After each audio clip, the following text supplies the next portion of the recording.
نو کله به د ذوالحجې میاشت مونږ ګورو په 9 د جون میاشت باندې مونږ او تاسو به وګورو قبلې طرف ته دا به 29 ذوالقعده وي میاشت به ګورو که میاشت ښکاره شوه نو د خالی ورځ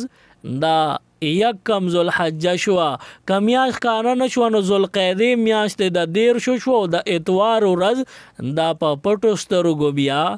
دا د 1 ذوالحجه شوه یعنی لومبنۍ د ذوالحجې به شي نو د دې نه به بیا مونږ باندې پابندي شروع شي د نوکونو د ویښتو د کټ کولو نو بهتره دا ده چې په 9 جون باندې د جمعې ورځ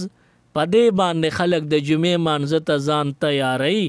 نوکونه ویښتو صفایي دي وکړي کټینګ دې وکړي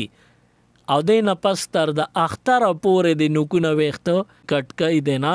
د اختر په ورځ چې قرباني وکړي نو که څوک ویښته کټ کول غواړي نوکونه کټ کول غواړي نو کټ دې کړي او که فرض که 40 شپې ورځې د چا پوره کېږي او دې کې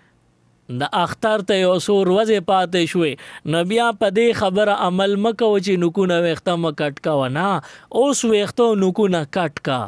د ویښتو نوکونو په کټ کولو باندې ثواب دی او که نه کټ کې نو اوس پې ګناهګارېږي نو بیا په دې مستحب طریقه عمل مه کوه په واجب حکم باندې عمل وکړه چې 40 شپې ورځې دې په نوکونو ویښتو ووړې دی نو اوس واجب حکم دا دی چې دا ویښتو نوکونه کټ کا